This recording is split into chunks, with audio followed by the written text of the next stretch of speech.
Seja muito bem-vindo ao Bíblia na Sobremesa. Como você sabe, o seu podcast semanal que você se inspira com histórias fascinantes, biografias e testemunhos impactantes, extraindo disso princípios práticos de princípios elementares de uma vida extraordinária. Eu sou Murilo Fontana, Lucas Alves ao meu lado. E aí, irmão, com quem a gente está hoje? Hoje nós estamos com Léo Oliveira, produtor, ele que cuida aqui de toda a parte musical da CHF. E aí eu pedi, Léo, para um amigo seu, né, uma pessoa que está sempre contigo há muito tempo, assim, e a gente sempre pede para uma pessoa próxima do nosso convidado para fazer uma mini bio, né? E aí eu pedi para o Bruno Gaspar fazer essa mini bio e ele me entregou um áudio. Então eu vou passar aqui para que você possa ouvir. Alegre, né? Muito alegre. O Léo, a marca que ele tem para mim, ele é um cara super constante. É uma marca bem evidente na vida dele. Desde quando eu conheci o Léo, ele sempre foi constante. A constância é a palavra que define o Léo. O Léo sempre um cara pra frente, alegre, né? Muito alegre, muito piadista. E também conhecido também por ser alegre e também muito sério ao mesmo tempo, né? Então tudo que ele faz com muita seriedade. Ele faz acontecer. Ele pega, começa e termina. Então o Léo, ele sempre é íntegro nos seus objetivos, nas missões que é dada a ele, né? Mas a palavra que sempre marca é constância. O Léo é constante. Desde quando eu conheço ele há mais de 10 anos, sempre foi constante em tudo o que fez. O Léo, ele, além de ser constante, é um cara íntegro, vulnerável, não tem medo de se abrir, não tem medo de pedir ajuda, não é orgulhoso. E fora os dons e talentos, né, que ele tem, como a música, ele é um cara muito virtuoso na música. Nunca conheci pessoalmente alguém assim, que nem ele. Eu sou fã do Léo. Ele é um grande ministro de louvor e um grande produtor musical. Criou muitas músicas nesses 10 anos, eu e ele. A criatividade dele para aquela música é insana. E é um ótimo pai, um ótimo amigo. E é isso. Então aqui... Obrigado, Bruno. Obrigado pelo áudio. O Bruno fazendo a tua mini biografia. Então, pessoal, seja bem-vindo e com vocês, Léo Oliveira. Meu irmão, vem cá. Seja bem-vindo, mano. Irmão, seja bem-vindo. Me fala uma coisa, por que é a tua marca constância? Que um se enxerga isso na tua vida e você vem desde cedo isso? Eu acredito que uma das raízes da constância na minha vida vieram da minha mãe. Uhum.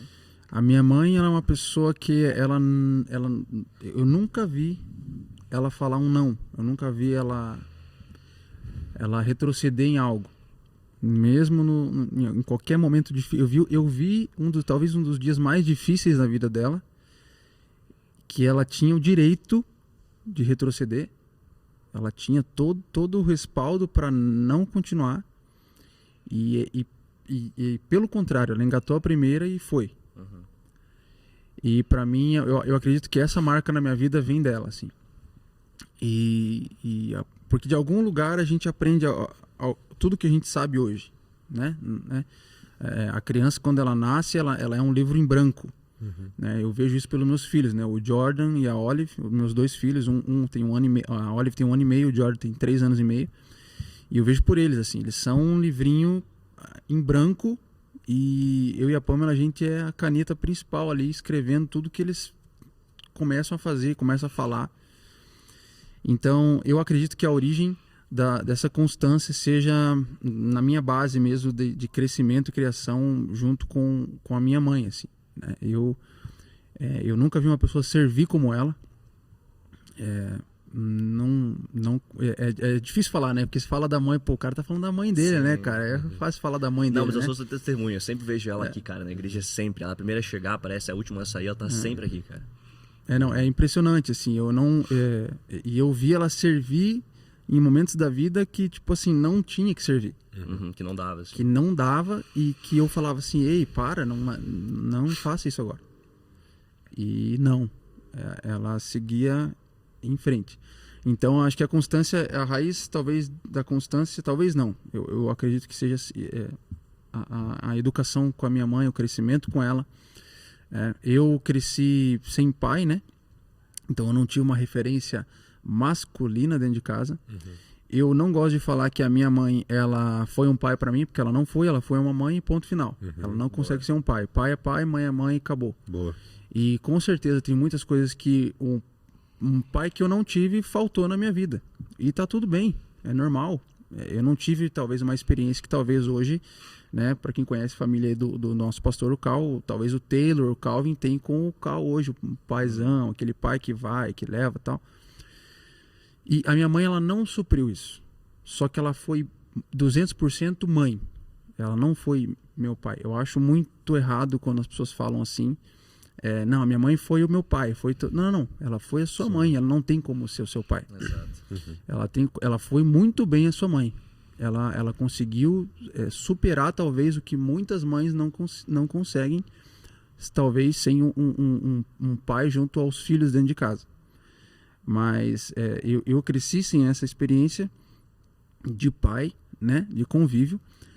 Nunca tive problemas assim de rancor, de passado. Sempre foi muito bem resolvido, porque ela nunca saiu nada da boca dela em relação ao meu pai biológico. Cara, que raro, né? Isso, então eu nunca tive uma influência má que me levasse a Não gostar do teu pai. a não gostar do meu pai, a odiar. Na verdade, eu nunca tive dificuldade de perdoar ninguém. Nunca. Eu nunca tive esse problema. Então eu não sei o que é passar por um rancor. De verdade mesmo. Talvez isso seja uma das marcas que me protegeu de muita coisa na vida, assim, por não ter um pai. Então eu nunca tive essa dificuldade, assim, né? Tanto que meu pai, ele faleceu esse ano, meu pai biológico. Eu não conheci ele. Eu falei com ele a primeira vez por WhatsApp ano passado, final do ano passado. Caraca, muito recente. Fiquei 40 minutos com ele no telefone, primeira vez que a gente conversou. E tal, e daí eu falei da minha vida, dos meus filhos. Como é que foi essa conversa, Léo? Qual foi a pergunta que você fez pra ele, você lembra? Como é que é uma conversa da primeira vez que você encontra seu pai, né? Tipo, e aí, eu sou teu filho, né? Tipo, Então. o meu pai, ele viveu um pouco disso, assim. Meu pai conheceu o pai dele, ele já tinha, acho que uns 27, 28 anos. Eu tava com ele nesse dia. E eu lembro mais ou menos de como é que foi, mas eu era criança, né? Eu não sabia o que não era ter pai. Então eu não tava conseguindo associar. Mas eu lembro que meu pai foi falar com o pai dele assim, ó, cara, não dependo de você pra nada, só tô aqui te avisando que eu sou teu filho. Foi uma conversa meio dura, assim. Como é que foi pra você esse papo? Então, pra mim, não foi uma conversa pesada, não foi duro. Eu fiquei muito feliz em poder falar com ele. E ele ficou muito feliz em falar comigo. E pra mim, isso é o que importa, né? Porque o que ele já fez, deixou de fazer, já era. O passado não existe, né? Exato. Então não tem o que fazer. E aí eu vou ficar carregando um negócio que não existe. É tipo mentira, é tipo você confrontar mentira. Cara, é uma mentira. Mentira é mentira. Você vai dar moral pra mentira? Não faz sentido. Não faz sentido. Muito bom.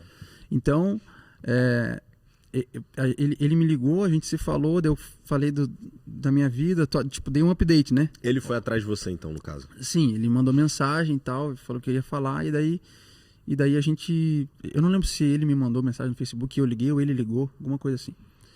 Mas foi ele que me mandava mensagem volta e meia assim pelo Face, né? E aí ele ligou, a gente conversou, dei essa atualização da minha vida pra ele, falando da minha esposa, meus 2 filhos e tal. Aí foi alguns meses depois ali que a gente foi ordenado ao ministério aqui, né, na CHF, eu e a Pamela.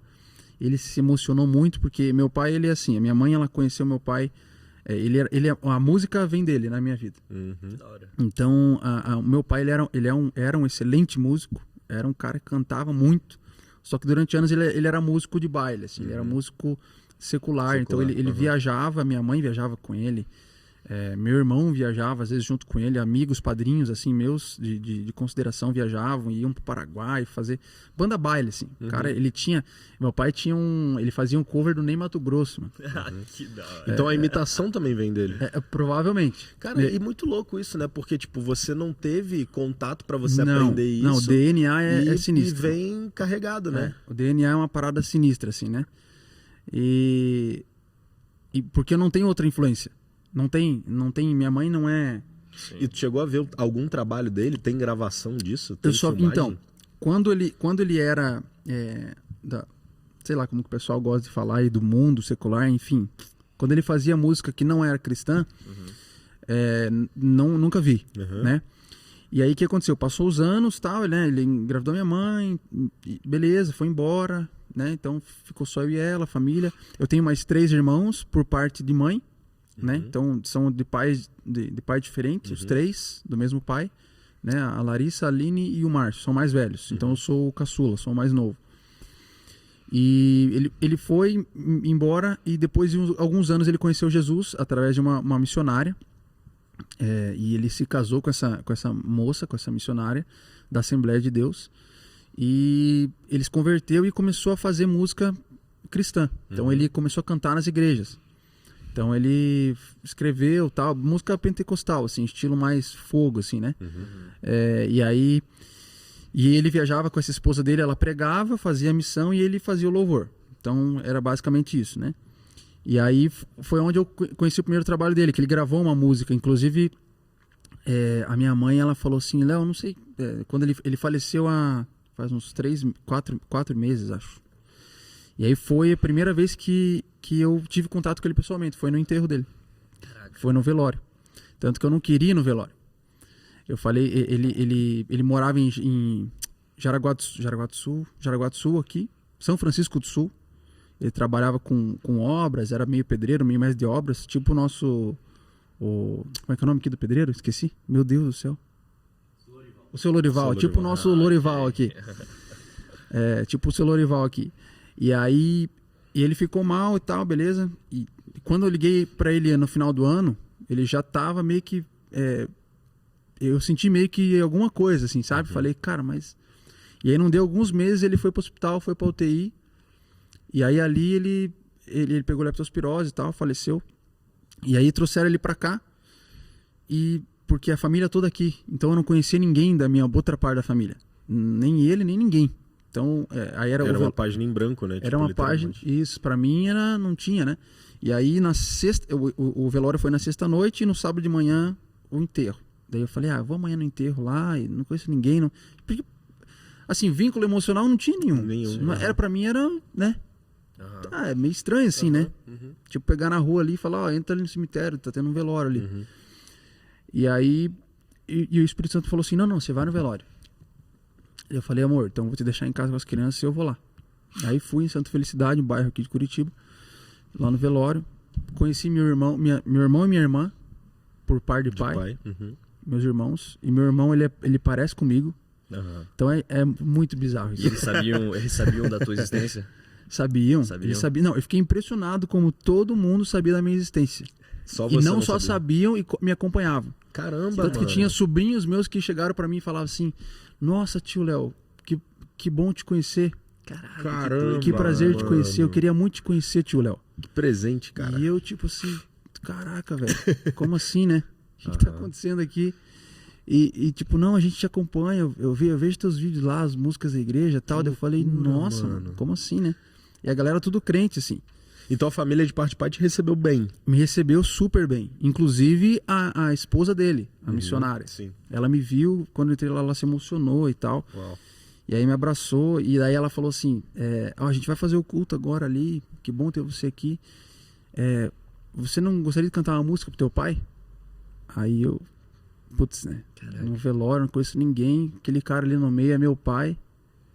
E eu olhei no caixão ele assim, falei, tá bom, né? Vamos lá. E aí fui, puxei uma música lá, um corinho que todo mundo conhece. E aquela noite ali foi muito louca, né? Eu não sei porque a gente entrou nesse assunto, né? Mas enfim, aquela noite ali foi muito louca, porque eu vi meu pai no caixão. E aí acabou o culto, o velório e tal, abracei, conversei com algumas pessoas. E daí fiquei até mais tarde lá, deixei o tempo passar.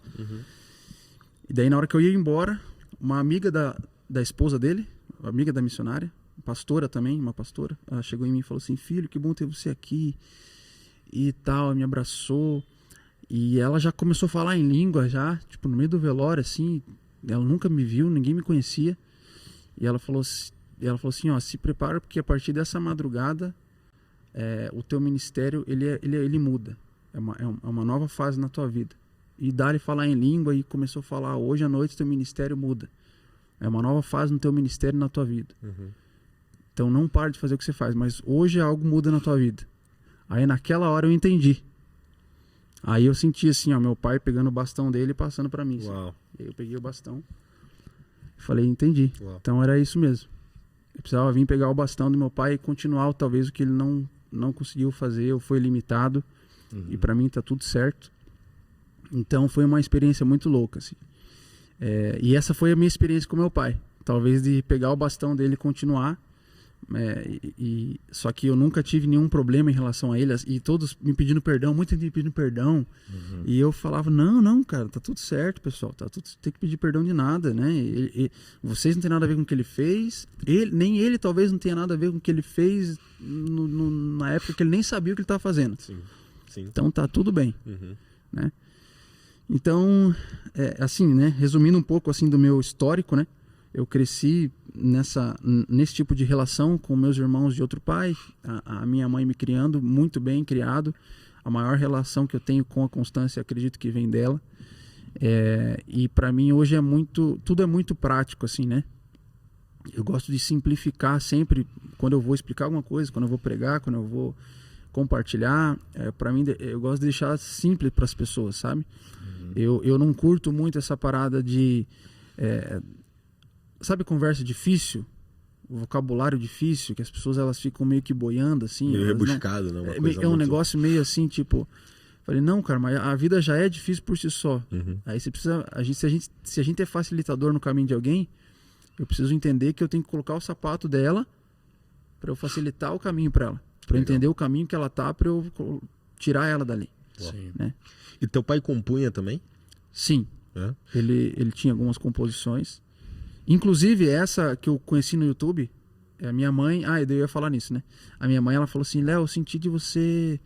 Não sei, algo me fala pra você regravar essa música. Só que numa versão tua, você pegar ela e regravar. É um corinho.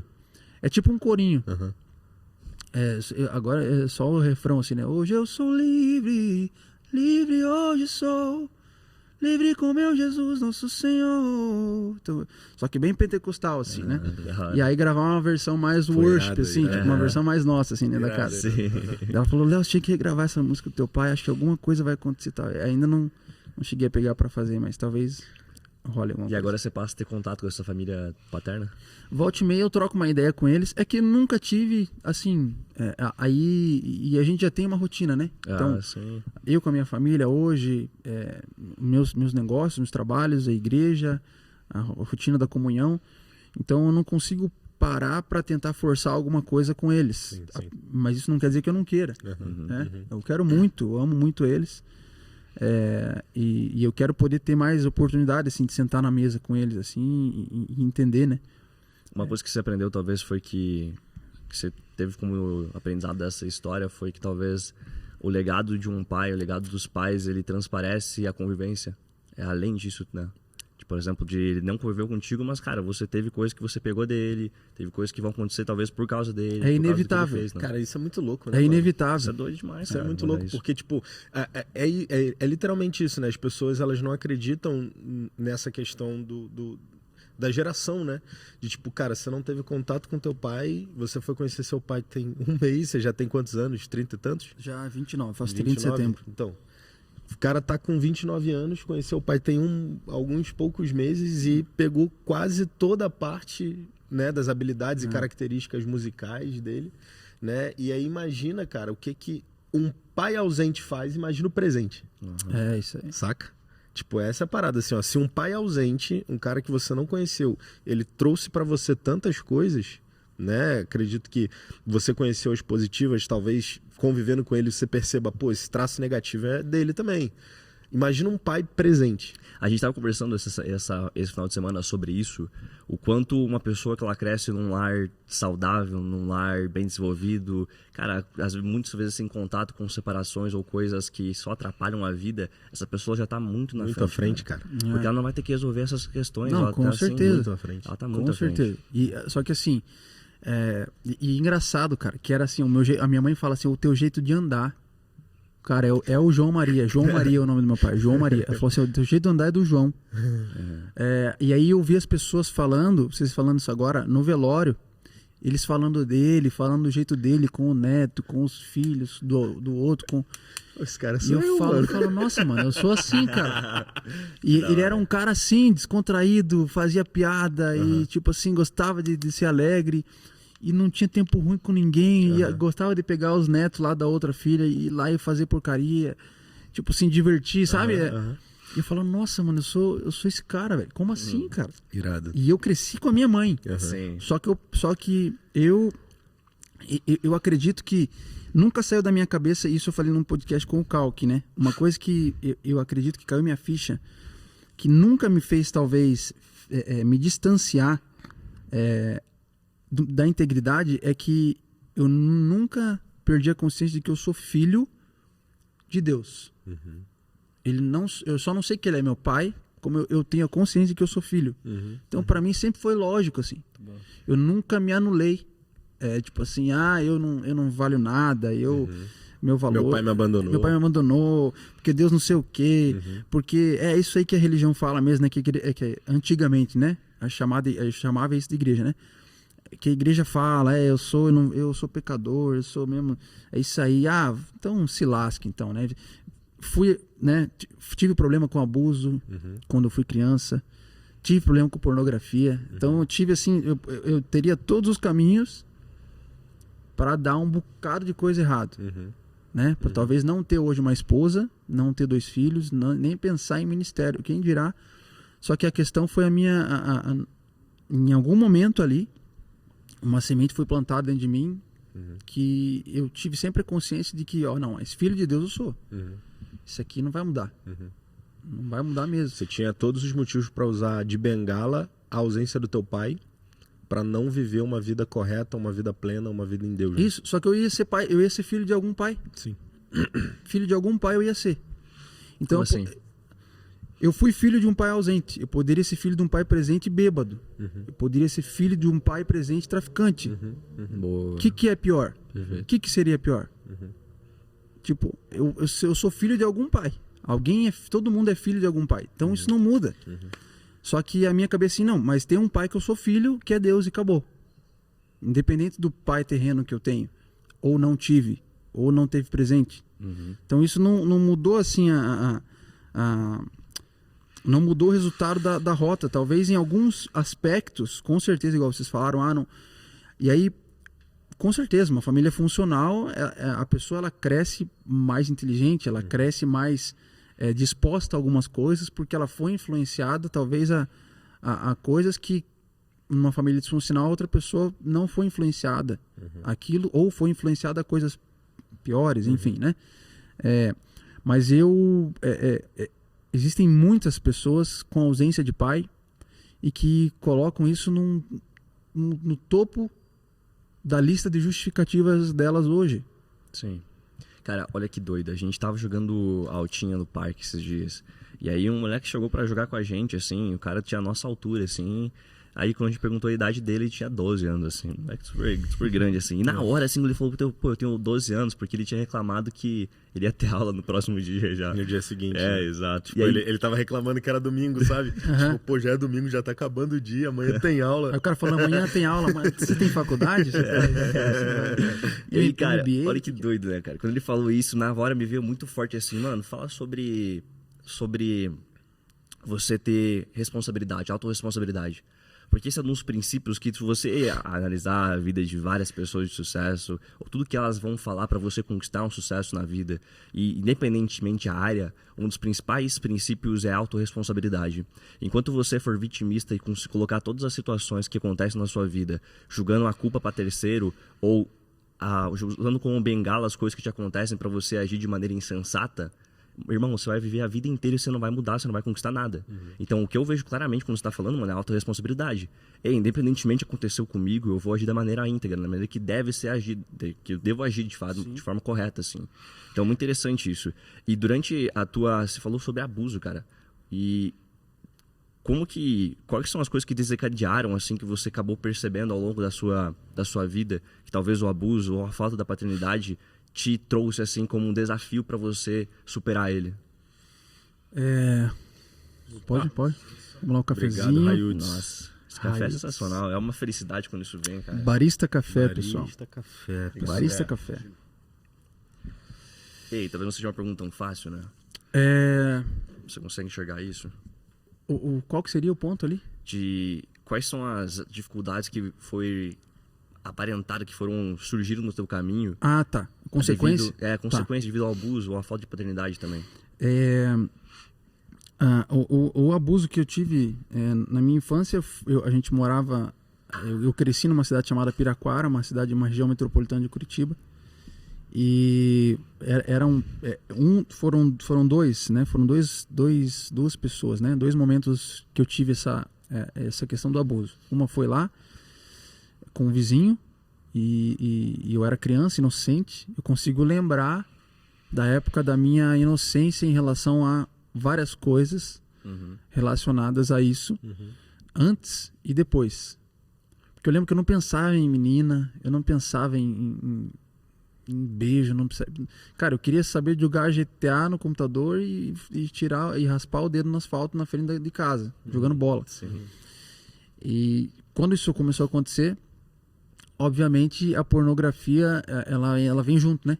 Então, o abuso sexual é a porta ali que te abre a mente para um submundo.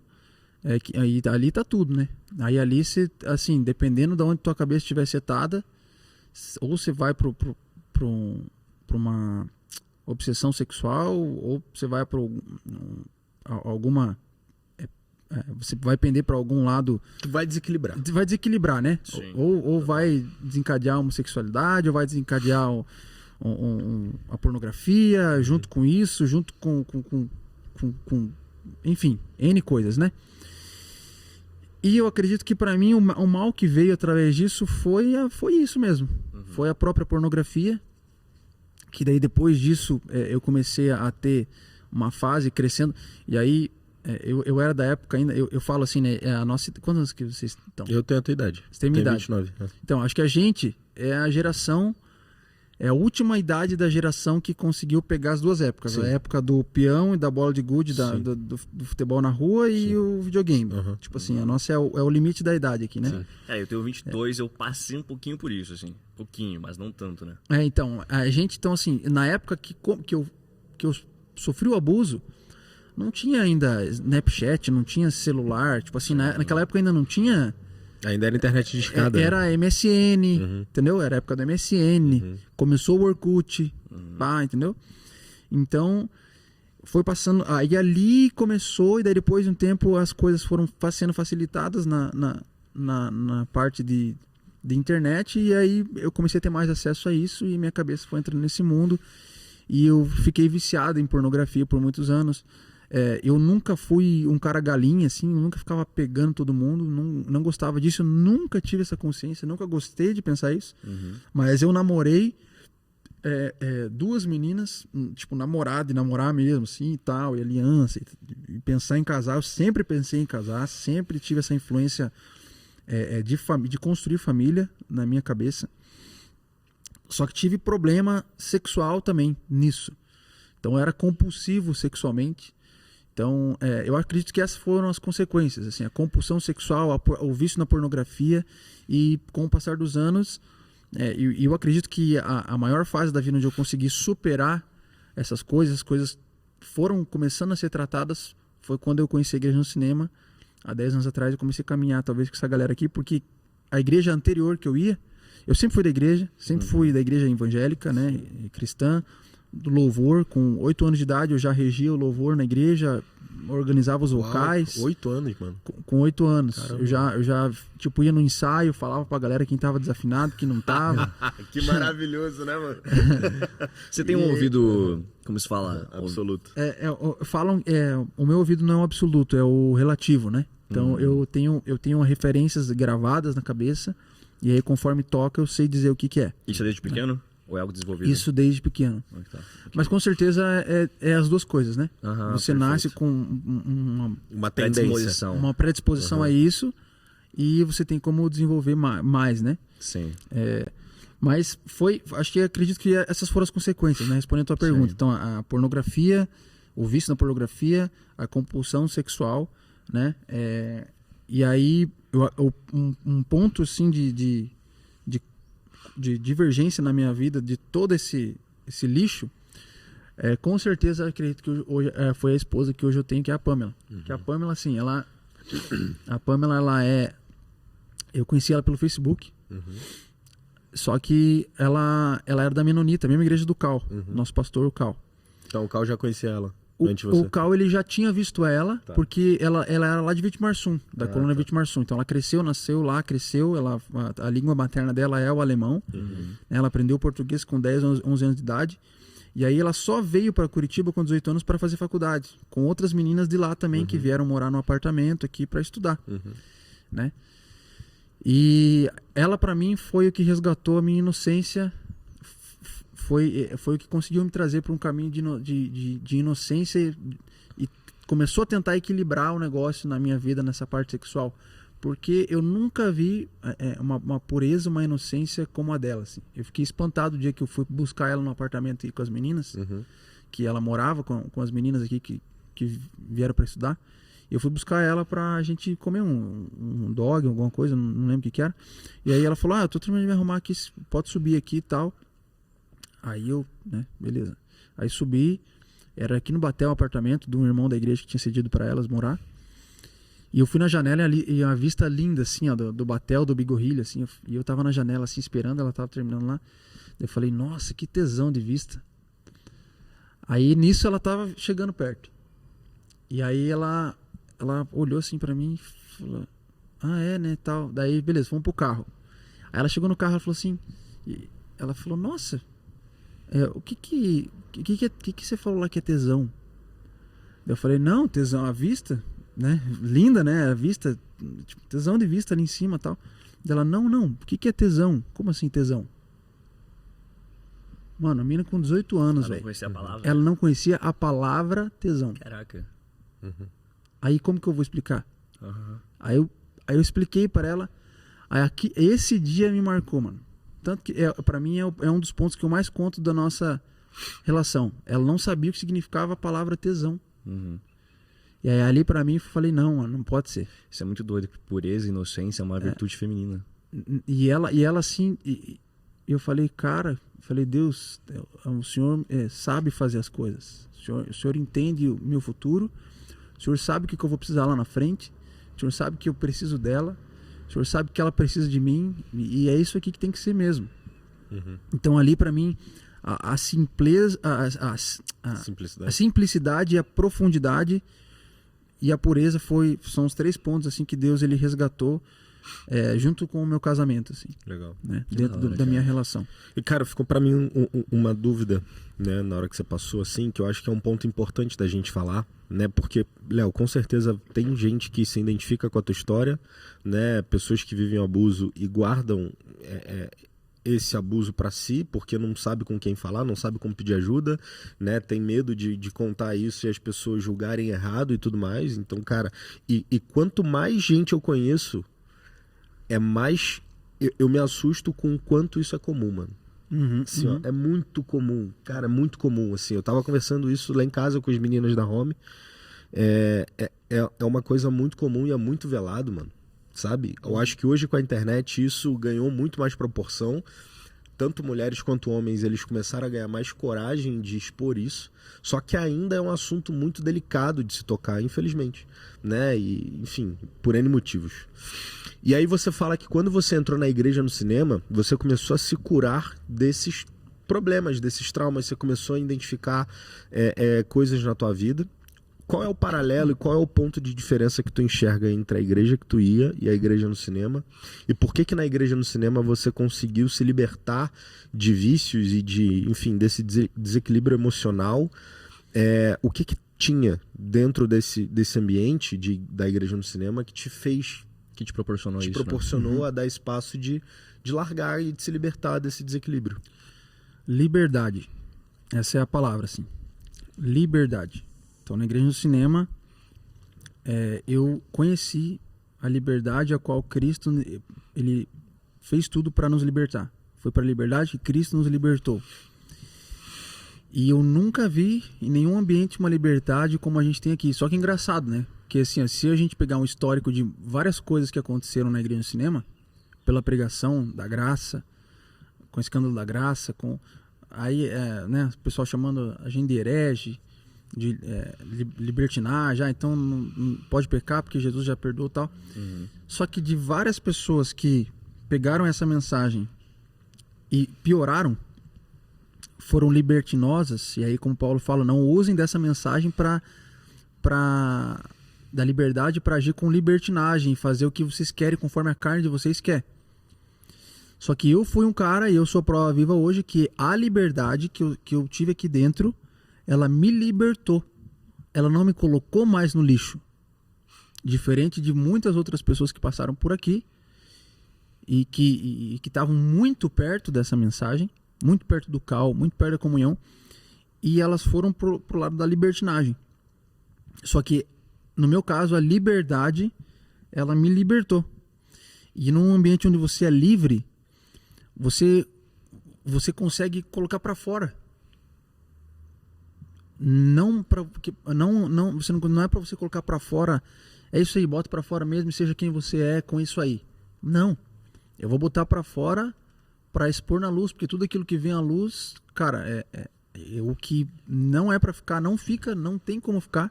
Isso, perfeito. E o que é para ficar, fica. E na minha vida foi assim. Então, a mensagem e a vida na igreja, no cinema, para mim foi essencial por conta da liberdade que eu encontrei aqui dentro. Foi uma liberdade que eu pude expor o que eu tinha, porque não é uma liberdade que me levou num lugar para ser o que eu era. Aqui você é livre para ser quem você é, mas quem disse que eu sou pornográfico? Boa. Quem disse que eu sou homossexual? Quem disse que eu sou um compulsivo do sexo? Quem disse que eu sou um fraco? Quem disse que eu sou um filho um filho mal cuidado porque eu não tive um pai? Não, mas essa liberdade eu não quero. E aí Satanás, ele é muito astuto para levar as pessoas nesse pensamento, que é o pensamento que mais rola hoje no mundo. Se aceite como você é. Isso. Seja, aqui você é livre. Mas livre para quê? Livre para viver o que eu não sou. Não, você não é. E essa é a maior confusão que hoje eu vejo. A maior armadilha de Satanás hoje no mundo é a confusão na cabeça das pessoas em relação à liberdade delas. A confusão em relação à liberdade delas. Porque é muito fácil você confundir as pessoas na liberdade. Porque a liberdade é algo bom, certo? Então você pega algo que é bom, você pega a liberdade, e é uma isca muito boa, a liberdade. Sim. Então aqui você é livre, lá você é preso. E aí a pessoa pega as tuas piores experiências, aí a pessoa pega todos os teus traumas e fala assim, ó, você é livre para viver isso aí mesmo. E o que acontece? Para quem não ouviu a verdade que liberta, aquilo ali é uma verdade para ela. E aí aquilo ali é a liberdade para ela. E ela vive uma prisão a céu aberto. Isso aí, é isso aí mesmo. Aqui eu sou livre. Lá eles me julgam, lá eu sou preso. Só que aí que tá. A religião, ela julga mesmo. E talvez eu não consegui. Por isso que eu falei que na igreja do cinema começou esse meu processo de cura, de crescimento. Porque na religião que eu vivia, eu era julgado. E aqui eu nunca fui julgado. Nunca. Eu lembro até hoje, teve um summit de retorno em algum ano aí, nem eu sou muito ruim de data. Um summit de retorno, assim, começo do ano. A gente foi num lugar e tal, e daí a galera começou a se abrir, daí o cara outro falou que era maconheiro, eu sirvo aqui, pessoal, eu fumo maconha, e não sei o quê. E aí na minha cabeça eu tava com o violão, assim, lá, a galera da igreja de cinema e tal, daí eu falei, o Espírito Santo falou, não, fala isso aí. E aí eu abri, cara, eu tenho problema com isso, né, fui abusado, e ainda hoje pra mim é difícil ir lá no cinema, e tem muita gente aqui, e muita mulher, e algo que me incomoda, e eu fico olhando pra elas. E a galera, assim, todos os voluntários. Eu falo, não, eu fico olhando pra elas. Você não tinha aberto isso pra ninguém? Não, mas quem que abriu? Quem que falou já, ó, eu olho pra bunda das meninas aqui mesmo. E eu soltei essa. Eu falei, só que é o seguinte, isso aqui não é minha vida. Isso aqui não é pra mim. E eu sei que a maioria dos homens aqui sofre disso aqui, só que eu quero jogar isso aqui fora aqui hoje, porque isso aqui não vai influenciar no que eu sou. Não vai influenciar no que eu sou. O lixo que colocaram em mim não vai influenciar em quem realmente Deus fala quem eu sou. Não em quem o lixo fala quem eu sou. E aí por isso que eu falo que a liberdade hoje é um dos lugares onde é o melhor lugar, na verdade, onde a gente pode enganar as pessoas. Você colocar as pessoas que você tem liberdade financeira com isso aqui. E aí a pessoa entra naquilo ali e obviamente existe uma liberdade financeira em vários tipos de trabalho, vários tipos de negócios, enfim, né? Mas existe também, fora os que são bons, os que valem a pena, existem os negócios que são uma prisão para as pessoas. Sim. Não, mas aqui você tem liberdade financeira, aqui não sei o que, daí a pessoa vê, daqui a pouco aquilo ali, a vida dela, ela ficou presa naquilo ali. Mano, tem uma frase, Léo, que eu ouvi uma vez e que essa frase, pelo momento que eu tava vivendo, fez muito sentido na minha vida, e hoje eu uso essa frase sempre que eu tô para tomar uma decisão, que é o seguinte: toma muito cuidado, porque aquilo que te libertou no passado pode ser teu carcereiro no presente. E isso serve pra tudo, irmão. Isso serve pro negócio que, pô, você era pobre e tu entrou naquele negócio, ele te fez ganhar dinheiro, e hoje tu não consegue largar desse negócio porque você acha que você não vai fazer dinheiro sem aquele negócio. Tem aquele mentor, tem aquela pessoa, tem aquele pastor, tem aquela igreja. Então, aquilo que te libertou no passado pode estar sendo teu carcereiro hoje.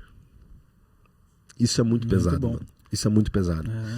E às vezes é um relacionamento abusivo, às vezes é um pastor abusivo, às vezes é um chefe abusivo, às vezes é um mentor abusivo, né? Então, assim, a gente viveu uma coisa bem parecida, assim. Eu e Murilo, a gente se conheceu dentro de um programa de mentoria, né? Era um programa de, cara, sei lá, 30 mil reais, e que tinha uma pessoa no meio, em que essa pessoa, cara, realmente ajudou muita gente lá dentro, né? Eu sou muito grato pelo que ele me ajudou a enxergar na minha vida e tudo mais, e me fez evoluir vários passos. Só que, cara, chegou no momento, e todo mentor chega nesse momento com o mentorado, que é o momento do platô.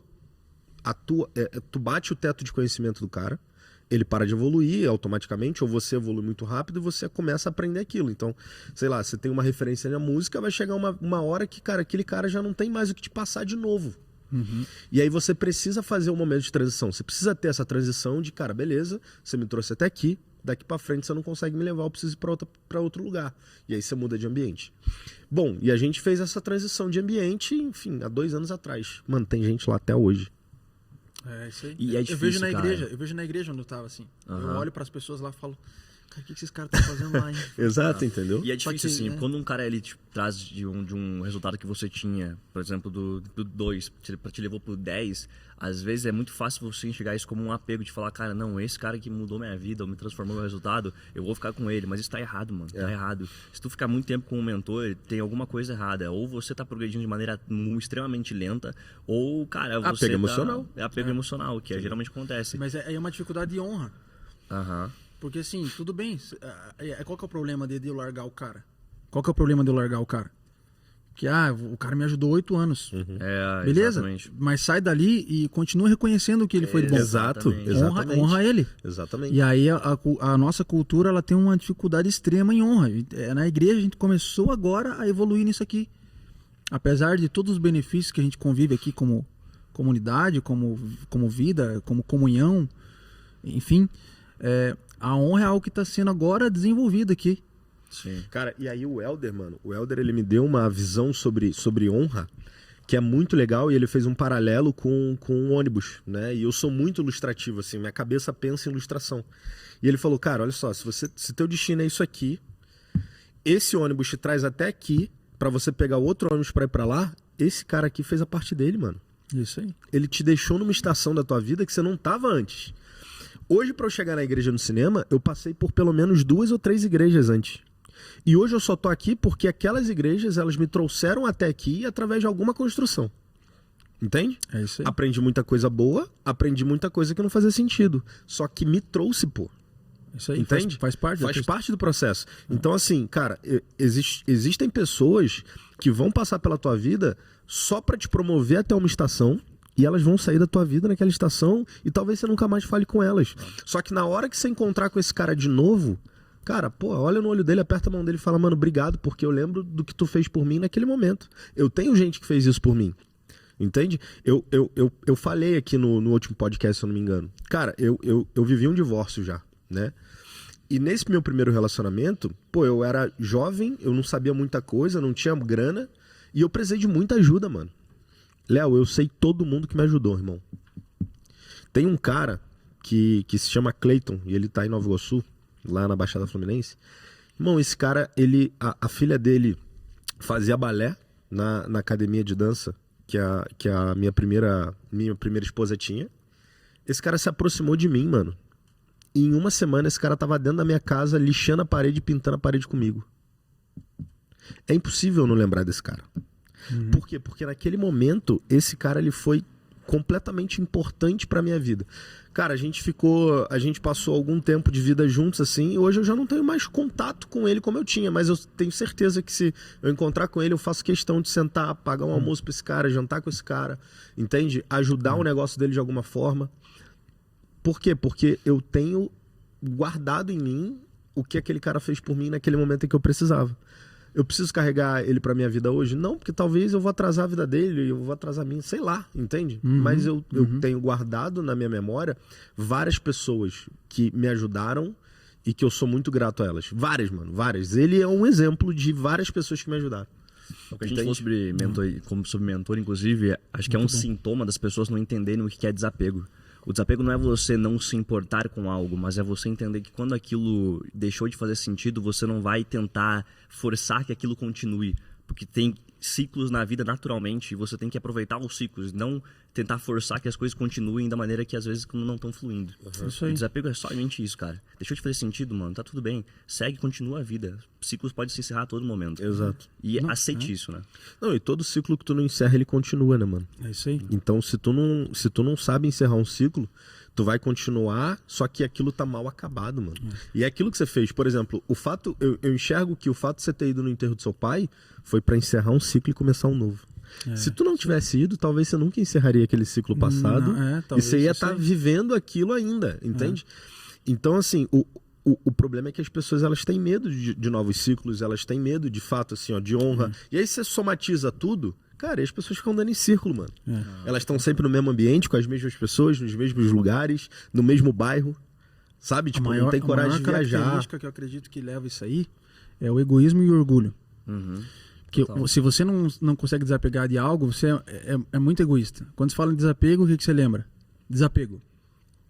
É verdade. A pessoa, mas tipo assim, a gente se lembra perder, sempre né? assim, Soltar. É soltar, é deixar lá, é vender, sei lá, vamos falar, isso. ó, OLX. Desapega o OLX. Verdade. Então, não serve pra mim. Mas alguém vai lá na OLX, vai comprar e vai servir pra ele.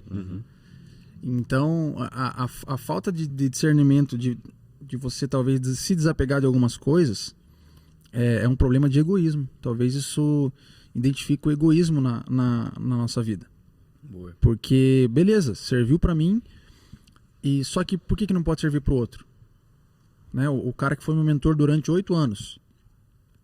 E agora tá na hora de eu desapegar. Só que eu não quero desapegar. Cara, mas tem mais gente que precisa dele. Se pra você foi bom, então queira que agora seja bom também pra outras pessoas. Não seja egoísta. Não queira tudo pra sua vida. Ah, o cara é muito bom, o cara... Não. Ele precisa ser bom pra outras pessoas. Isso aqui serve... Então, sempre lembro da OLX, assim, quando falo em desapego, literalmente, porque quando você pega isso aqui, cara, não serve mais pra mim aqui em casa, né? Só tá ocupando espaço na minha vida, eu vou anunciar lá e alguém vai comprar e vai servir pra alguém. Pra alguém vai servir isso aqui. Alguém vai precisar disso aqui.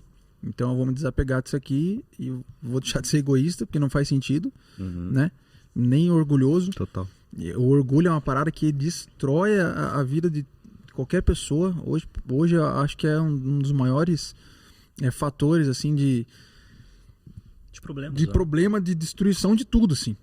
Financeiro, no negócio, nas relações, de casamento, de amigos. É o orgulho, cara. Com orgulho vem a arrogância. Cara, não adianta, assim, ó. O orgulho é uma parada sinistra, assim, ó. O que a gente identifica de orgulho dentro da convivência na igreja, e você vê, cara, olha aí, ó. E é um pecado silencioso, né, mano? Cara, e às vezes o cara não se liga, cara. Não se liga. O cara é sozinho, a pessoa ela não vai pra frente, ela não consegue ter ajuda, porque ela é orgulhosa, ela é autossuficiente. E é doido que isso é um veneno que só você pode ingerir, né? Só você pode tomar. Os outros não estão nem aí, né? Tipo assim, é você que tá sofrendo sozinho, entendeu? Exatamente. Cara, eu gostei muito do negócio que você falou sobre o fato de a liberdade ter te curado. E eu acho que entra muito em sintonia com quando a gente fala que a mesa cura. Não é porque a mesa em si lá tem algo sobrenatural, por mais que tenha também, mas é pelo fato de você expor as coisas.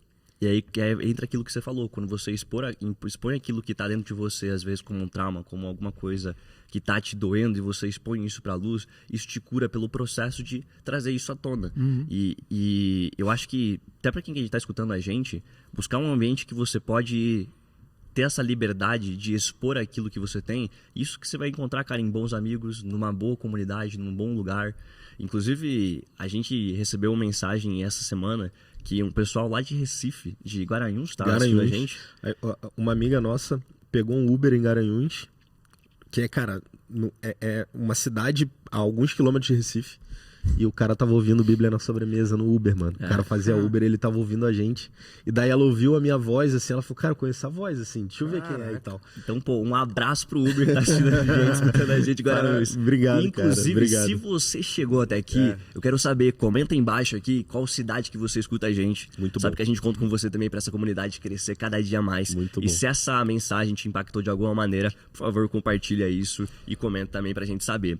E, Léo, pra finalizar o tema de trauma e tudo mais, a gente sabe que muitos dos traumas, nem sempre a gente tem lembranças dela. O nosso cérebro próprio, ele tenta muitas vezes proteger a gente, fazendo com que a gente esqueça das memórias que nos traumatizaram. Nesse processo de cura que você teve um processo disso de você não saber existe um momento da tua vida que você agia dessa maneira inconsciente e passou a ter consciência sobre esses atos e o porquê você fazia eles?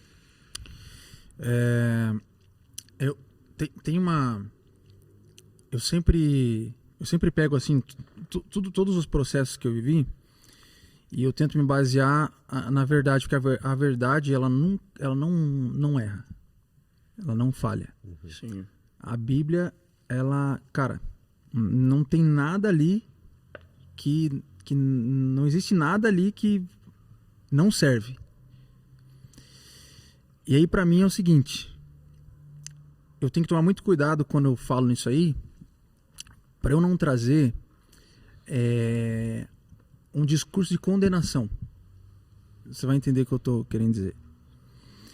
Ah, Léo, teve algo ali que foi consequência, que, enfim, né? Que no meio disso aí você percebeu que estava sendo inconsciente e tal. E eu vou te falar que 99% das pessoas fazem o errado sabendo que é errado. Boa. Né? Então, eu obviamente, eu como pessoa que ia pra igreja, inclusive, crente, adolescente, com 14, 13 anos, 15 anos, 17, no louvor, tipo assim, eu sabia que pornografia era errado. Só que é como um vício, como um cigarro, como é um vício, né?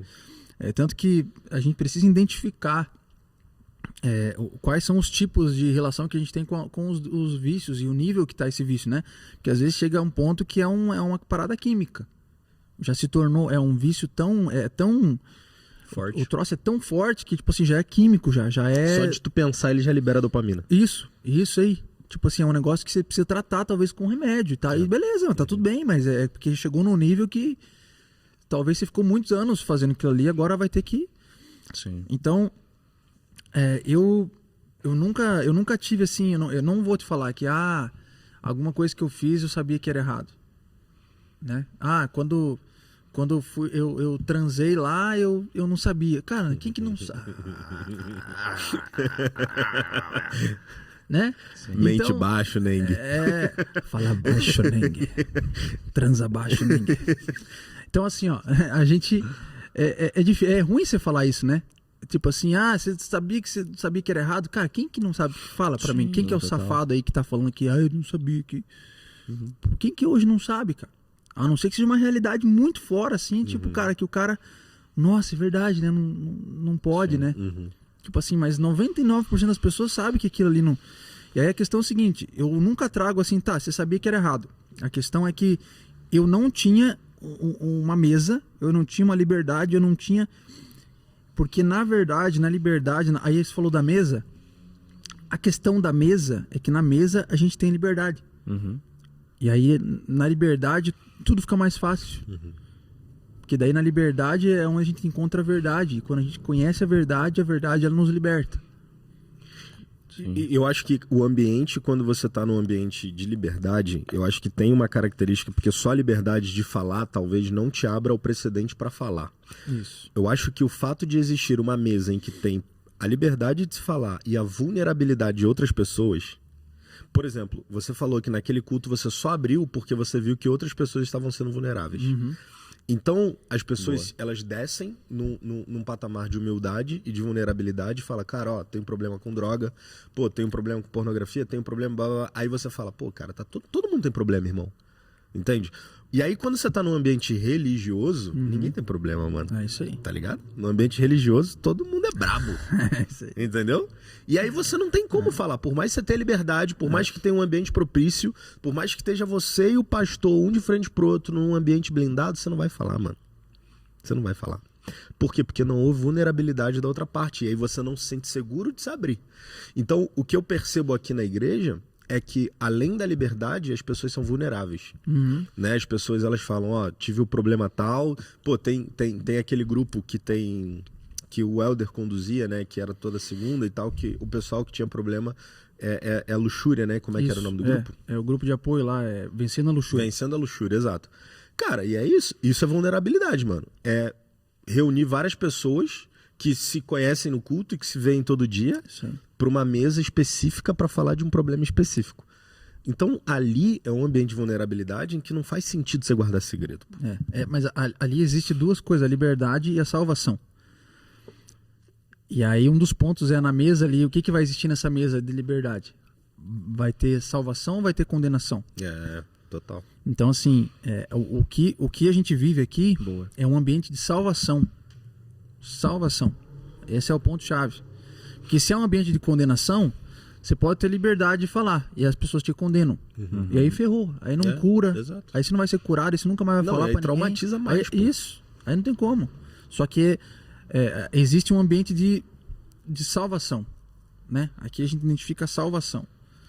Por isso que eu falo assim, não é uma coisa só. Tudo que é pregado na Bíblia, tudo que é falado, tudo que está escrito, tudo que é ensinado, tudo que o Espírito Santo... ele traz para nós, através da palavra, tudo faz parte da nossa construção. Tudo. Não é mais, eu preciso mais disso e ele precisa mais daquilo. Não. Se for parar para você ver, cara, você precisa de tudo. Eu preciso de tudo que está ali, você também precisa de tudo que está ali, você também. Então, eu preciso da liberdade, porque foi para essa liberdade que Cristo me libertou, só que eu só conheço essa liberdade através da verdade, porque se conhecereis a verdade vos libertará. Uhum. Mas através disso eu preciso da salvação. Não adianta eu ser livre e não ter não entender a salvação, porque daí eu vou ser livre e vou ser desgovernado. Então a minha salvação em Jesus, ela me traz esse ambiente de segurança, que eu posso viver 100% aquilo que eu realmente sou em Deus, num ambiente de segurança, por conta da salvação em Cristo Jesus. Uhum. E não só por conta da liberdade. Porque se você falar só de liberdade e não trazer tudo que está embaixo dessa liberdade, o que faz sentido nessa liberdade, o ser humano se perde. Total. Na liberdade, que é o que a gente estava falando um pouco antes aqui. Sim. E o que você identifica assim, Léo? Você é um cara que já esteve nesse lugar, você é um cara que conhece a dor de quem cresceu sem pai, de quem sofreu um abuso, você sabe o que esse cara tá passando e tá sentindo. Imagina um adolescente agora que tá se identificando com a tua história. Qual seria o conselho de sabedoria, assim? O que você diria para esse cara? O que ele precisa fazer para ele sair desse lugar? Porque talvez ele não tenha entendido que ele é filho de Deus, talvez ele não tenha tido acesso às verdades do reino, e esse cara tá sofrendo, mano. A primeira coisa, assim, o processo, ele existe, então não tem esse negócio de, eu fui pra igreja, no cinema, lá tem liberdade, fui salvo, tal, pronto, esqueci tudo. Não. Segundo a psicologia, uma imagem que você olha agora, que eu olhei essa xícara agora, que isso aqui leva no mínimo 5 anos para apagar na minha mente. Essa imagem, só essa imagem que eu vi aqui agora. E aí eu fiquei durante anos vendo pornografia, vendo suruba na internet. Não é de um dia para outro que você vai esquecer. Então, só que existe um processo. E eu assumo a consequência, talvez, de eu não encarar o processo. Então, antes de tudo, o que eu falo para essas pessoas, existem até pessoas aqui que às vezes chegam e vêm conversar e trazem essa situação. Já trouxeram essa situação.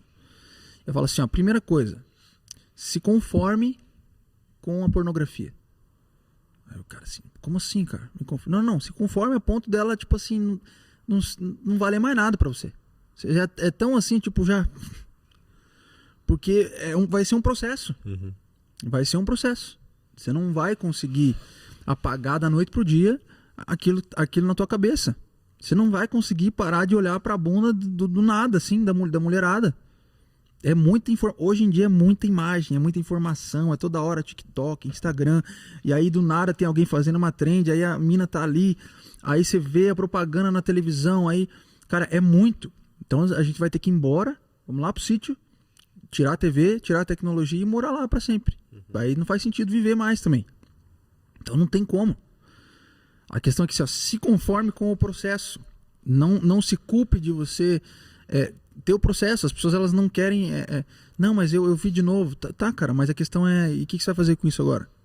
Ah, mas eu fiz de novo, tá cara, então não faça de novo, decida não fazer de novo, veja o que você está envolvido, o que está te levando a fazer isso, numa consciência de que se você está lutando contra isso, já ferrou já, que daí não tem como. Se eu pegar com as minhas forças e lutar contra a pornografia, eu lutar com a compulsão sexual, eu não vou conseguir, porque eu não consigo. A gente não... Só que teve alguém que já fez isso por nós. E a gente precisa crer naquele que já fez isso por nós. Então, Cristo Jesus, ele já fez isso por nós. Por mim, por você, que passa por isso. E um dos primeiros pontos é, cara, não tenha medo do processo de você se curar disso aí. Não tenha medo, mas entre no processo. O segundo ponto tenha consciência de que isso não te exclui de nada. Isso não te anula a filiação em Jesus, em Deus Pai através de Jesus. Isso não te anula como filho, isso não te anula como o homem que você é, o ser humano que você é. Isso não te anula. Isso não desfaz aquilo que Deus já fez. Nada desfaz o que Deus já fez.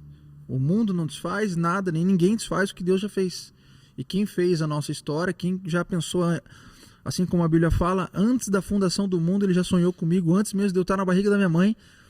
E esse Deus, ele não sonhou eu como uma pessoa pornográfica. Esse Deus, ele não sonhou eu como uma pessoa compulsiva sexualmente. Ele não pensou eu com uma identidade de gênero confusa na minha cabeça. Boa. Ele não pensou isso de mim. Então, ele é um pai que ele não pensou isso de você. Então, antes de qualquer ação... Não joga celular fora. Cara, não. E aí, depois disso, aí você pode tomar as atitudes que são cabíveis e são conselhos, assim. Cara, sim, top de coisa pra fazer. O maior problema que eu vejo em jovens, em adolescentes, em jovens hoje, que tem problema com pornografia, é que eles têm tempo pra isso. Cara, não tenha tempo pra isso. Faz sentido. Não tenha tempo pra isso. Muito bom. A Bíblia fala assim, né, que o homem casado tem que se ater à família, à esposa e tal, e o solteiro cuidar das coisas do Senhor. Então, se você é solteiro e tá viciado nisso aí, aproveita que você é solteiro ainda e vicia na igreja, cara. Vicia no trabalho, vai trabalhar, vai aprender, vem pra igreja, vem servir, vai no domingo, vai na reunião. Cara, chega à noite e esteja cansado, assim, a ponto de você não querer nem ficar com... levantar o negócio, entendeu? Não dá vontade. É tanta coisa que a gente... Cara, não tem tempo, não tenha tempo. Só que eu falo, eu sou prova viva disso, tá? Não é a gente usando de todas as estratégias que daí vai chegar um dia que você vai estar talvez sozinho em casa. Que você vai estar naquela sede, assim. Eu preciso de sexo. A gente é homem aqui, a gente pode ser honesto, a gente precisa de sexo. E eu que sofri com compulsividade sexual, eu preciso, minha esposa sabe disso. Então a gente se trata, só que eu sou casado, a gente, né, casado, Lucas, a gente tem uma esposa ali, a gente se cuida nisso. A gente cuida um do outro nisso. A gente tem nosso tempo, a gente faz valer muito a pena o nosso tempo de intimidade junto. E eu abro isso para ela, e a gente já abriu e a gente fala, e ela sabe. Então existe uma comunicação. Então faça de tudo que precisa ser feito. Só que antes disso, tenha consciência de que você é filho, de que o que aconteceu não muda o que você é, o que Deus pensou que você é. Você é filho de Deus, Ele continua te amando da mesma maneira. Não se condene, não entre num lugar de condenação achando que você é menos porque você faz isso. Não. Venha, continue servindo. A única coisa que anula as pessoas de servir os outros, a única coisa que anula as pessoas de não servir a mesa, a Bíblia fala que é a falta do perdão.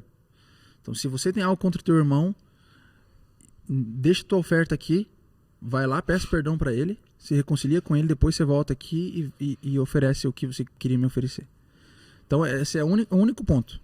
De resto, o pecado, o erro, ele não vai te anular de você entrar no serviço, de você tá na comunhão. O que te anula daquilo ali? Tem uma frase do Anderson Silva que eu gosto muito, que ele fala assim, ó, o problema do cara não é cair, é ele gostar do asfalto. Esse é o problema do cara. Não é cair, é ele gostar do asfalto. E aí talvez você tá gostando do asfalto. O teu problema não tá sendo cair, que você já tá gostando já. E aí decida não gostar. Não goste. Comece não gostando. Se começou não gostando, já é um passo. Boa. Ah, mas vai vir vontade? Vai vir vontade de novo. Vai. Até hoje eu tenho vontade. Me dá vontade. Até hoje. Mas o que é? Eu não gosto disso. Isso me tira do sério. Isso me ofende. Então você precisa entrar nesse lugar de inocência. Então eu acredito que antes de você tomar qualquer ação, você precisa identificar primeiro isso. Você é herdeiro. Isso não muda quem você é. Você é filho. Você tem todos os direitos de ser co-herdeiro junto com Jesus de tudo aquilo que o Pai já ofereceu para nós. E aí depois disso se ocupe com muita coisa, seja vulnerável, fale abertamente isso, e na hora que der ruim, mesmo você se ocupando, vai chegar aquele dia que você vai estar aquele sábado lá sozinho. Tenha amigos, tenha para quem ligar. Boa. Chegou naquela hora ali, tenha para quem ligar, não interessa o horário.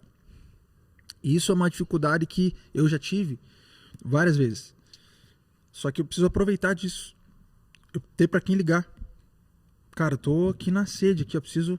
Se você não quiser sair, cara, liga então. Fala, Bruno, seguinte. Cara, eu tô com vontade de ver aqui pornografia, tá difícil, cara. Vamos conversar aqui, ora comigo. Tenha para quem ligar.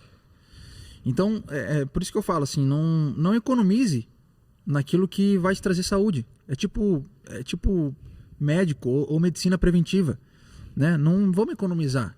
Se isso tá te levando para a morte, não economize no que pode te dar a vida naquilo aí. Não economize. O que você falou cara, afirmar a tua identidade, expor isso e ter rede de apoio. É isso. Uma das coisas que você trouxe sobre isso, que era sobre você expor essas coisas, eu queria entender se existe uma maneira certa. Eu acredito que talvez seja mais fácil você expor e ter conversas difíceis com o teu amigo do que com a tua companheira. Existe uma maneira certa de você ter, ou na tua visão, assim, na tua experiência, como é a melhor maneira de você conversar com a tua mulher, expor isso, ter uma conversa difícil com a tua mulher? Tem uma frase que eu gosto, assim, que ela fala assim, conversas difíceis evitam futuros complicados. Perfeito. Então, as pessoas, elas não querem ter conversa difícil. Sim. Né? Não querem se colocar numa saia justa, não querem azedar a marmita ali. Só que uma conversa difícil hoje evita um futuro bem complicado que você vai ter. Então eu prefiro ter uma conversa bem difícil e é eu e o Espírito Santo. Não tem assim que... Tem coisa que eu não vou conversar com ela. Tem coisa que eu vou conversar com o Bruno. Vou chamar ele e a gente vai conversar. Tem coisa que eu vou levar pro Cal. Então eu preciso parar e raciocinar bem, assim, o que eu vou fazer. Tem uma frase, eu fui eu não comentei, né? Mas eu fui do exército durante 4 anos, né? 5 anos. Então eu me formei como oficial temporário. E aí servi, fiquei como 3 anos e meio como oficial do exército. Cheguei a segundo tenente. E tem uma frase no exército lá. Eu acredito que a disciplina é uma das coisas que em mim hoje são muito desenvolvidas por conta dessa fase. Sim, faz sentido. E tem uma frase no exército que fala assim, uma frase não, né? É uma sigla, né? ESAON. Então, estaciona. E essa é uma sigla de sobrevivência. Esse é um dos princípios de sobrevivência, né? E a gente, por muitas vezes, vai ter que entrar no modo sobrevivência. O que significa? ESAON significa estacione, sente-se, alimente-se, oriente-se e navegue. Nessa ordem. ESAON. Cara, você está perdido. Você está perdido na selva. Tem que sobreviver. O que você tem que fazer? ESAON. Então, primeiro estacione. Ache um lugar e estacione. Pare. Sente-se. Se alimenta, senão você não consegue continuar. Depois que se alimentou, se orienta. Orienta para onde você tem que ir. Pega a bússola. E depois disso, você levanta e navega. Então, ESAON. Caramba. É uma parada que eu uso muito na minha vida. ESAON. Então, primeiro assim, cara, as pessoas precisam parar um pouquinho mais. Cara, se tá difícil, você não sabe para onde ir, não sabe o que falar, com quem falar, se conta pra esposa, se não sei o quê. Cara, ESAON. Pensa no ESAON aí. Depois você pesquisa melhor. ESAON. Então, primeiro, cara, se estaciona, fala com o Espírito Santo, se alimenta. Aí se orienta, ou com alguém, ou através da palavra. E depois disso você navega. Não faz ao contrário. Vai dar ruim. Aí você vai agir na ansiedade, você vai querer... Vai dar ruim. Tem coisa que você vai falar pra ela que não precisava falar. Que não precisava ser resolvido ali. Talvez você pode resolver no ato com ela ali. E ter falado daquilo com o pastor, com o amigo. Então, são pessoas diferentes. Eu gosto muito de algo que a gente falou há pouco tempo atrás, numa mesa de reunião aqui, que a gente precisa identificar melhor as pessoas na nossa vida, assim, ó. Isso é muito importante, principalmente para quem é da igreja. Então, quem que é pastor na tua vida? Essa pessoa é um pastor na minha vida. Eu considero esse cara um pastor na minha vida. Quem que é um mentor na tua vida? É diferente. Então, mentoria e pastoria são 2 coisas diferentes. Por quê? Primeiro que o pastor, ele vai tratar do teu coração, ele vai tratar no espírito que ele sente sobre você. É uma voz na tua vida que Deus colocou como pastoreio na nossa vida. Sim, perfeito. Mas nem sempre esse cara vai ser meu mentor para algumas coisas. Então, algumas coisas eu falo com o Cal, só que tem outras coisas que eu converso, por exemplo, com o Elder. Tem outras coisas que eu falo com o André Giroldo, por exemplo. Que é um conselho que eu tenho, assim. Eu selecionei um conselho para minha vida. Legal. Muito bom. Então, o Cal é meu pastor. Então, toda a questão pastoral eu levo para ele. Eu sento, falo, preciso conversar com você, a gente precisa... Pastoral. Eu tenho um problema lá, sei lá, de um negócio, um business lá que eu preciso resolver e tal. Eu não vou levar talvez pro Cal, porque eu já levo muita coisa para ele, inclusive. Às vezes eu separo os assuntos. Eu alivio ele e eu preciso de mais pessoas para eu ouvir na parte de mentoria. Às vezes você não precisa de um pastoreio, cara. O cara tá ferrado na vida, o cara não tem dinheiro, o cara não sei o que, blá blá blá. E beleza, alguma coisa ali precisa de um pastoreio, mas talvez alguma coisa precisa de um psicólogo ali. E talvez alguma coisa ali precisa de um mentor. Você precisa de uma mentoria financeira. Você precisa aprender a pagar as contas. Você precisa aprender a conversar, cara. Você não sabe conversar. Isso não é pastoreio. Isso E é importante diferenciar, né? Porque o pastor, ele pode ser um mentor, mas um mentor, ele não pode ser um pastor. Então, nem sempre é a mesma pessoa. Nem sempre. E aí, a comunhão, o bom da comunhão é isso. Eu falo assim, todos os vales que eu passei na minha vida, eu só passei porque eu tinha pessoas comigo. Por causa dessa comunhão aqui. Por causa desse lugar. Se não fosse as pessoas aqui, eu tava lascado, cara. Eu não ia passar sozinho. Mas eu tive pessoas que foram pastor na minha vida. Eu tive pessoas daí que foram mentor e falaram, Léo, melhor você seguir assim. Por que você não pensa? Por que você não pega isso aqui e faz assim? Depois você faz... Tá bom. Não, isso faz muito sentido. Ontem eu recebi uma ligação de um membro aqui da igreja, né, que ele queria tomar uma decisão financeira e ele é pastoreado por outra pessoa numa home church, por exemplo. Né? Enfim, ele é próximo nosso, mas ele é pastoreado por outra pessoa e ele me ligou, ele falou, cara, eu preciso falar com você porque quando eu olho ao redor eu te enxergo como o cara certo para me ajudar nessa decisão. Né? E ele foi muito sábio ali, tipo, e humilde, né? De falar assim, cara, eu não consigo, eu não tenho a referência aqui de outra pessoa para te pedir essa ajuda, eu preciso de uma ajuda específica nisso aqui. E aí eu fui lá, ajudei ele, e ele falou, cara, faz muito sentido, muito obrigado, porque era exatamente isso que eu precisava enxergar e eu não estava enxergando. Né? Então, ter pessoas e elencar as pessoas certas para a coisa certa faz muito sentido. Né? O problema é que aquilo que a gente falou lá atrás, assim, tem uma pessoa que me ajudou em uma área da minha vida, eu acho que ela vai me ajudar em todas as áreas da minha vida. Não é verdade. Entende? Não é verdade. Então, assim, cara, sei lá, o Murilo... Ele é um mentor pra mim em algumas coisas. Assim como eu sou pra ele em outras coisas. E vice-versa, sabe? Então eu tenho outras pessoas que eu não vou perguntar pro Murilo, porque talvez o Murilo ele não tenha o tempo de jornada suficiente pra me aconselhar naquilo. Entende? Então, e aí volta a necessidade e a importância de você ter amigos, intimidade e mesa, mano. É isso aí. Saca? Sozinho é muito difícil. Sabe uma das coisas que mais me pega quando a gente tá conversando? Esse aqui deve ser o nosso 13º episódio, é isso? Por aí. 13º, 14º episódio. E em todos os episódios, praticamente, a gente consegue entender que um dos princípios do sucesso, e as palavras sucesso, ela é muito subjetiva muitas vezes, mas a gente vai entender nesse contexto, que muito parte do princípio do sucesso é a humildade, cara. Se tu não tiver a humildade de expor as tuas fraquezas, de expor os teus problemas, se tu não tiver a humildade de pedir ajuda, velho, tu não vai pra frente, mano.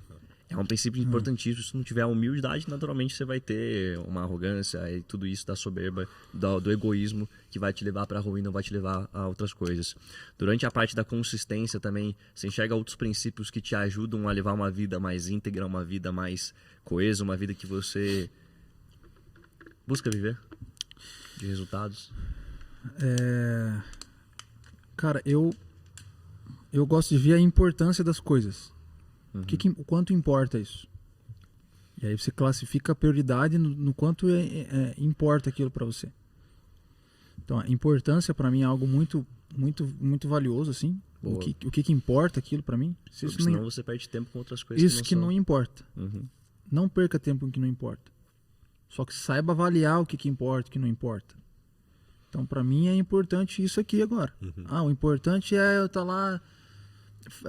Lá porque o cara vai estar lá e... Não, mas aqui é mais importante. Isso aqui é mais importante. Então, para mim, vale mais. Eu preciso fazer o que importa. Né? Acho que a disciplina é algo assim que sempre me cercou muito, assim, né? Então, tudo que é desenvolvido, tudo que para ser desenvolvido precisa de disciplina, né? E às vezes eu não vou conseguir ter disciplina em todos os pratos girando. Mas é uma coisa que me pega, é praticar tudo com muita disciplina. E eu sei identificar, cara, nisso aqui falta disciplina mesmo minha. Preciso ser mais disciplinado nisso aqui. Legal. Mas a disciplina é algo que me mantém constante em coisas que as pessoas me enxergam constantes. Né? Em relação à fé, em relação a tudo, assim, né? Então, não ter medo de ter a disciplina. A disciplina não é algo ruim, né? Falando sobre o exército, assim, né? Os dois pilares do exército são a disciplina e a hierarquia, né? Só que a hierarquia e a disciplina, elas não são artifícios para que as pessoas dentro daquela instituição elas usem ou abusem daquilo para submeter pessoas a elas de um modo abusivo. A hierarquia e a disciplina, elas estão ali simplesmente para organizar aquele ecossistema, para que as coisas funcionem da maneira correta. E para mim, eu vejo a vida assim, em todos os quadrados, assim, todas as peças. A hierarquia e a disciplina, elas estão ali, para mim hoje, dentro da igreja. Hierarquia e disciplina, ela é essencial Hierarquia. E aqui é onde você mais vê um monte de gente que caga pra hierarquia e caga pra disciplina. Você vai ver que é a maior dificuldade que você tem com as pessoas. As pessoas mais difíceis são as pessoas que não entendem isso. Por quê? Porque talvez elas entenderam isso do modo errado. Do modo abusivo, do modo autoritário. Sim, total. Só que hierarquia e disciplina não tem nada a ver com isso. Porque no final das contas, eu tô lá, eu sou um soldado e o cara ali é major e eu respondo ele. Só que no final das contas tira a nossa farda. Quem que a gente é? É 2 pais de família, é 2 homens igual. Tipo assim, ele não é melhor que eu não sou melhor que ele. Mas existe uma hierarquia, uma disciplina ali dentro daquele ecossistema ali, que é por causa disso aqui que funciona. Isso tá em tudo, né? Tá na casa, Tá em tudo. tá na organização. Tá em tudo. Tá com os meus filhos, tá com a minha esposa, tá em tudo. Tá na igreja, tá no trabalho, tá em tudo. A hierarquia e a disciplina é algo que eu aprendi no exército e eu carrego. Essa é mais uma coisa que eu aprendi e eu carrego comigo todos os dias. Eu entendo perfeitamente quem que é o Cal na hierarquia na minha vida. Eu entendo perfeitamente quem que é a minha esposa. Eu entendo perfeitamente quem que é. Só que é o seguinte, eu sei que a gente tem uma liberdade na qual a gente pode se afiar. Só que em nenhum momento eu vou deixar de me submeter a algo que vai ser benéfico para mim. Sim. E aí as pessoas elas têm uma dificuldade de se submeter a coisas que na verdade são benéficas para elas. E elas não se submetem. O maior exemplo, por exemplo, hoje, isso também foi causado por um abuso, talvez, da parte masculina, né? Talvez não, infelizmente, mas é a submissão da mulher ao homem. Você fala isso numa sociedade hoje, você é louco, velho. Não existe isso aí. Mas como não existe? É algo bom. A mulher ser submissa ao homem é algo bom. Só que deturparam isso Só que por um jeito isso. completamente diferente, né? Isso. A minha cunhada, a irmã da Carol, cara, ela entendeu que submissão era estar sob uma missão tem 2 semanas. Que foi quando ela ouviu essa definição e aí ela deu tela azul, mano. Ela deu tela azul, ela falou, cara, eu nunca parei pra pensar desse jeito. Porque todas as vezes que eu ouvi essa palavra, foi de forma completamente pejorativa e negativa. Mas acho que é uma inferioridade, né? Assim, ser inferior ao homem, tá longe disso, né? Praticamente se tornar uma escrava. Então, é porque é entendido errado. A hierarquia ela é entendida de maneira completamente deturpada, obviamente, por E ninguém conta explica também, né? e também por conta do abuso. Sim, sim. O abuso religioso de anos Sim, da igreja, não, total. o abuso de homens em casas com mulheres, é óbvio, eu entendo isso. Sim. Só que isso não anula o que realmente é na origem, verdade, a a verdade sobre a verdade, hierarquia, exato. sobre a submissão. Exato, Não anula. exato. Não anula o que é. Foi tratado errado durante muito tempo e isso tem consequência, obviamente. Né? A gente não está minimizando aqui os problemas que existem sobre isso. Jamais. Mas existe a forma correta. Né? Existe um ensinamento correto sobre isso. Isso aí. Que é, enfim, que é literalmente estar sobre a mesma missão e a mulher, ela ser uma ajudadora idônea ao homem naquilo que ele deseja. Até porque no reino dos resolver. céus já não existe mais. Judeu, escravo, servo, homem, mulher, Sim.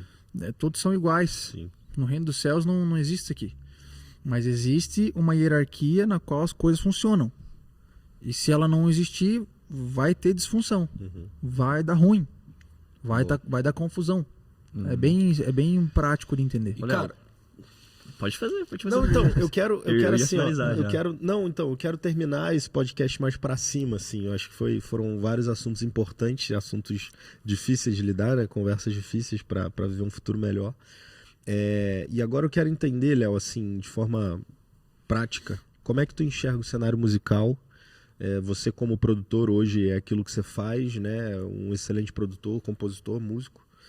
Como é que tu enxerga o cenário musical brasileiro, assim, cara? Quero soltar esse tema polêmico, assim. Você diz gospel? É gospel, né? Porque gospel. Tem que ser... É o gospel pra que a gente consiga entender. Porque o que eu percebo e o que ficou muito evidente pra mim depois que eu comecei a frequentar a igreja no cinema é que as igrejas que eu vim, elas não cantam o que a gente canta aqui. Então, enquanto visitante, cara, foi muito estranho pra mim entender o louvor da igreja no cinema. Sei lá, durante 2 meses, 3 meses assim. em que eu não conseguia me conectar. Por quê? Porque aqui a gente não canta o que é mainstream. A gente não canta o que tá na rádio, né? Não canta aquilo que tá estourado no YouTube só. Uma das coisas que me chamou muita atenção, porque eu também não venho de outras igrejas, né? A primeira igreja que eu participo de fato, mas foi muito fácil identificar que há uma preocupação com a letra das músicas que é cantada. Total, mano, total. E a qualidade musical é muito absurda, assim. É gritante, de fato. E aí, assim, e aí como é que é o ponto? Assim, o brasileiro hoje, e aí quando eu vim pra Igreja no Cinema, eu comecei a entender e cantar as músicas em inglês, e eu percebia depois, tocando na rádio, uma versão traduzida de alguma forma daquilo que a gente canta no original aqui. Uhum.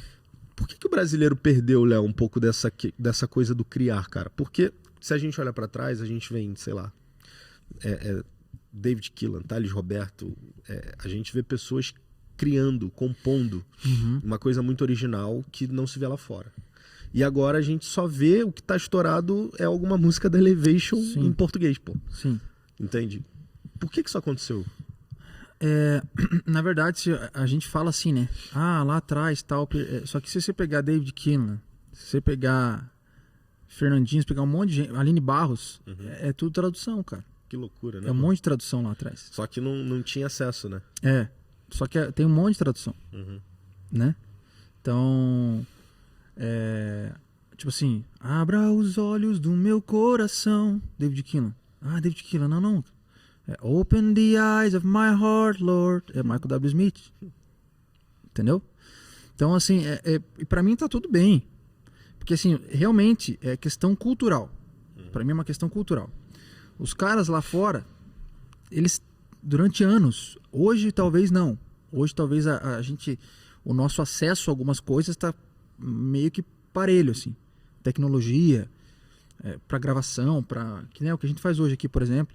Tá meio que a gente, né, hoje a gente tem um acesso mais aberto, assim, né? Mas durante anos os caras estiveram à frente, não tem o que falar. Na parte da igreja eles estavam 5 anos à frente. Na parte de gravação, de composição, de qualidade musical, tipo, né? Isso acho que um dos principais que começou com isso foi a Hillsong, né? A Hillsong lá atrás começou com a compor, a gravar, a lançar e a colocar para rodar a música cristã para o mundo inteiro ouvir. Legal. Então, obviamente, quem é pioneiro acaba sendo a referência. E os caras são pioneiros em muitas coisas. Então, eu não vejo problema em ter referência. A minha questão é fazer com verdade ou não, entendeu? Só isso, sim. Eu não acredito que a gente perdeu. Isso fala muito sobre cultura, como eu falei. Eu vejo hoje, eu pego alguns trabalhos para fazer, trabalho com produção musical, sou produtor musical, arranjador, e daí eu pego uns trabalhos para fazer e eu me meto muito na composição. Eu falo para as pessoas, eu sempre sou muito aberto, minha comunicação com a banda, com o cliente ali, é muito aberta, assim, né? Igual a nossa conversa aqui. E meio que eu não tô nem aí, assim, né? Então eu falo, cara, ó, eu vou me meter se eu achar que tá ruim a composição, que tá faltando, ou que, cara, ó, você tá repetindo de novo, a mesma coisa, vamos colocar um pouquinho mais de poesia, vamos, em vez de fazer o verso 1 e depois repetir de novo, cara, escreve uma segunda parte, continua a história, faz as pessoas pensar, vamos fazer as pessoas pensarem enquanto elas cantam, aquela letra, elas falam, nossa, caraca, que é isso? E aí eu acho que é uma questão de incentivo mesmo, de ensinar. Falta informação para essas pessoas. Falta informação para elas comporem mais. Talvez elas nem sabem que elas podem fazer isso, entendeu? Às vezes ela, tipo assim, é tão natural já pegar e só continuar o que tá rodando, que elas nem pensam que dá para fazer isso. Tipo assim, nossa, a gente pode? Tipo, né? Em relação ao cenário musical brasileiro, a gente tem muita gente boa. Eu confesso pra vocês, eu tô bem por fora, assim. Eu conheço. Tu tem referência musical brasileira hoje que tu escuta, assim, que tu fala, cara, eu vou ouvir, eu vou, tipo, apreciar o trabalho desse cara? Não tenho, cara. Não sei se isso é triste, entendeu? Então, é isso. Mas assim, eu não. Isso. Mas, e não é nada contra, assim. né? Tem muitas coisas que eu acredito que falta um pouquinho mais de consciência assim, na adoração da congregação. O que é aquilo? Aquela música está sendo feita para quê? É para a congregação cantar. Então vamos pensar aqui num jeito melhor para eles cantarem, que faça sentido, que seja uma verdade, que faça sentido com o que a gente fala, que não seja um negócio que vai colocar a pessoa para baixo. Não, essa música que eu vou fazer é uma música reflexiva.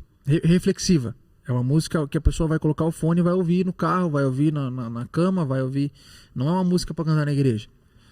Então, e quando vocês estão compondo, vocês se preocupam com aonde essa música será ouvida? Total. Sério? Uhum. Que loucura. Por exemplo, teve alguns trabalhos que eu peguei para fazer de música cristã e eu sempre dou feedback para a pessoa, né? Pro cara, assim, né? Pra banda, E eu falei, cara, ó, deixa eu só te dar um overview da tua música aqui.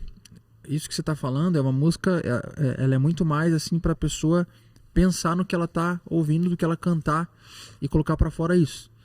Então, só pra você entender, vamos construir em cima disso e tal, porque é uma música muito mais pra você ouvir do que pra você cantar. Então, existe muita diferença nisso, né? Tanto que você pode ver que, ó, tem um cara aqui no Brasil que é o Fred Arraes. Gosto muito. E ele é muito bom. Ele é muito bom. Só que as músicas dele são muito mais músicas de mainstream e não muito de congregação. São músicas que é mais para você ouvir, para você refletir. Porque assim, você pode ver, você não canta Arraes na igreja. Você não canta Arraes na igreja. Nem na igreja, nem nessa igreja. É uma coisa pra tu botar no carro, no teu quarto. Você não canta Arraes. Não, isso faz muito sentido, né? Porque, por exemplo, quando um artista lança um CD, o que vai pra rádio é 1, 2 músicas no máximo, né? Tem várias músicas do CD ali, do álbum, que você não ouve na rádio. Tu só vai ouvir se tu acessar o CD do cara ali, né? Então... Mas eu acho que essa influência, ela é boa. A influência de fora, a tradução, tá tudo certo, cara. Pra mim tá tudo bem. A questão é por que vocês estão fazendo isso, entendeu? O problema é que o brasileiro, ele tem a mania de pegar as coisas e não saber o que faz aí. Por que ele faz? O que você tá cantando aí? Vai ficar queimando aí a noite inteira pra quê? Você sabe o que você tá falando? Vai queimar o quê? E fica lá queimando. Mas tá, o que é isso? Sabe o que você tá falando, cara? E às vezes a igreja nem sabe. O que tá querendo dizer aquilo ali. Só tá reproduzindo o negócio. E aí você tem um novo sabor de mel. Entendeu? É uma chapação só. E não. Cara, não. E aí? Boa. E onde você se enxerga nesse cenário? Onde que você deseja construir? Se você deseja construir uma carreira, por exemplo, nisso, como compositor, como cantor, o que você planeja pra você? Putz, vida, cara. Qual é a maior brecha? Assim, eu acho que a pergunta ela consegue ser melhor assim, ó. Qual é a brecha que você enxerga no cenário musical brasileiro que você consegue contribuir e se inserir dentro dessa brecha? Cara, acho que acho que essa trazer a consciência do que as pessoas estão cantando, do que as pessoas falam, do porquê que elas fazem aquilo que elas estão fazendo, a criatividade na música. Então, trazer a criatividade, não ter medo de fazer. E composição, né? Compor. Escrever coisas diferentes. Compor coisas diferentes. Então, colocar pra fora mesmo algo diferente. Né? Eu como todo músico tem o sonho do quê? Viver da música. De estar no palco. De ser músico. De pegar e viajar. E isso aí. Cara, todo músico. É normal. E tá tudo bem. Entendeu? Assim como todo cara, sei lá, o cara que cresceu pensando em aviação, ele quer voar. Sim. Ele quer... o músico, ele quer o quê? Ele quer ser famoso, ele quer fazer... Né? Sim. Então, esse é um desejo que eu tenho, mas não é a razão da minha vida. Eu não me perco nisso, assim, né? E eu não forço a barra. Nunca forcei a barra, né? Mas eu tenho muito esse desejo de também ser uma influência nesse meio musical.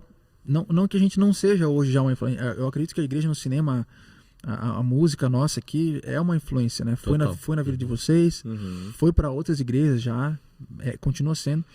Mas como artista, assim, eu tenho esse desejo de ter essa influência na composição, em cantar, em colocar para fora e fazer as pessoas...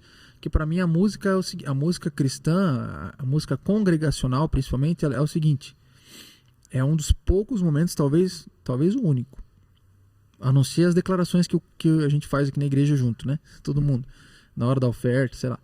Mas ela talvez seja o único momento que eu consigo pegar 100, 200, 500, 1000, 10 mil pessoas e elas, naquele mesmo tempo, declararem a mesma palavra, cantar, falarem a mesma coisa. Faz sentido. Talvez esse é muito poderoso, né? É muito poderoso isso. É muito poderoso. São verdade. 1000 pessoas falando a mesma verdade. Naquela hora, assim. Aí isso pra mim, tem alguma coisa nisso aí. Muito bom. E onde que as pessoas hoje podem te escutar, Léo? Cara, eu não, como eu falei, eu não tenho trabalho lançado. Eu tenho o Spotify da Ink, né? Da Ink Worship. Né? Lá tem algumas músicas que a gente já lançou lá. Eu tenho um desejo muito grande de fazer um trabalho meu solo. Tenho algumas músicas minhas. Tô tentando encaixar minha rotina para focar nelas. Boa. Né? Mas fora isso, tem a produção, tem as músicas da igreja, tem as coisas aqui, tem a família, tem... E aí eu tô discernindo o tempo, assim, que eu preciso entrar ali e fazer. Porque hoje, de fato, você tá trabalhando muito mais, atuando muito mais como produtor musical, né? Inclusive, você produziu a Outbreak Band agora, uma música pra Outbreak, não foi? Eu gravei com eles, né? A música é deles. Tá. A produção, os arranjos são deles, daí eles me convidaram para gravar a versão em português, né? Da música Eternidade.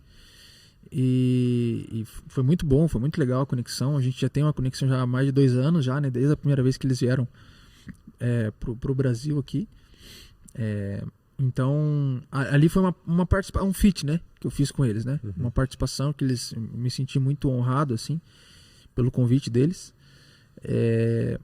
Mas hoje eu quero muito achar um tempo, assim, me organizar para fazer as minhas músicas, né? Tem algumas músicas minhas, composições mesmo, e aí tem outras que estão guardadas para Ink Worship também. Pô, a Cruz Feita de Amor, cara, é uma composição linda demais, velho. Ela é tua? Não, a Cruz Feita de Amor ela é do Emerson Stamping, que era um amigo nosso que já trabalhou muito na igreja, serviu muito aqui, era um cara excepcional em tudo que ele fazia, e ele escrevia muito bem, e a gente escrevia e fazia junto. Só que ele não é músico.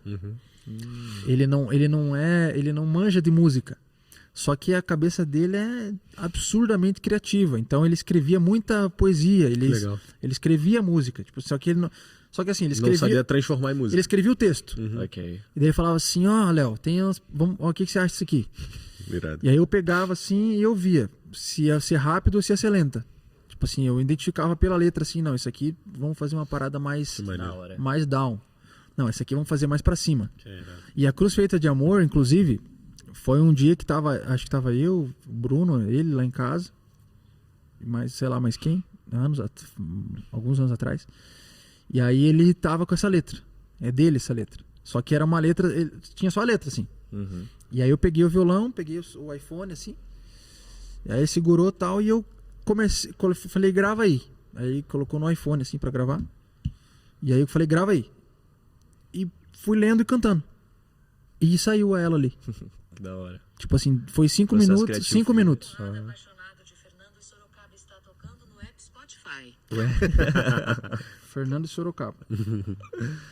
Então assim, E essa música, quem quiser, pode encontrar no YouTube, no Spotify, né? no Spotify a gente já tem ela lá, Cruz Feita de Amor, da Ink Worship. No YouTube também já tem o clipe que a gente gravou aqui na CHF. E foi 5 minutos que saiu ela.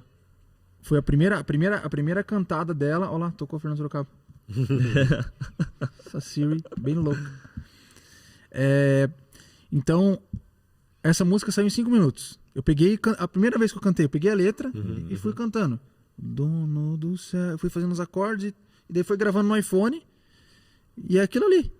E daí saiu a música. Aí eu falei, nossa, que massa, que bonito que ficou tal. E passou anos. A gente nunca gravou. Tipo assim, eu gravei ela, eu tinha um home studio.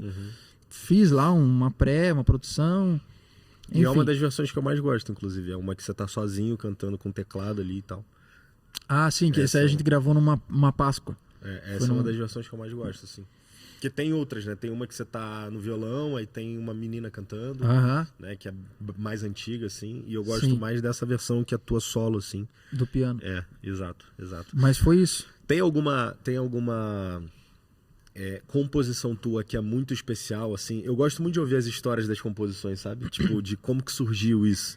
E existe alguma composição tua que, enfim, tem alguma história por trás que é muito especial e de como é que ela veio? Cara, eu tenho algumas coisas escritas aqui. Deixa eu ver se eu pego alguma pra ti. Deixa eu ver aqui. Tem muita coisa assim.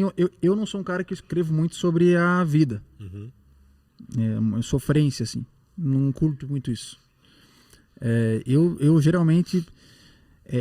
coisas que vêm vindo, músicas assim sobre a palavra, e eu construo um tema e vou escrevendo dentro desse tema.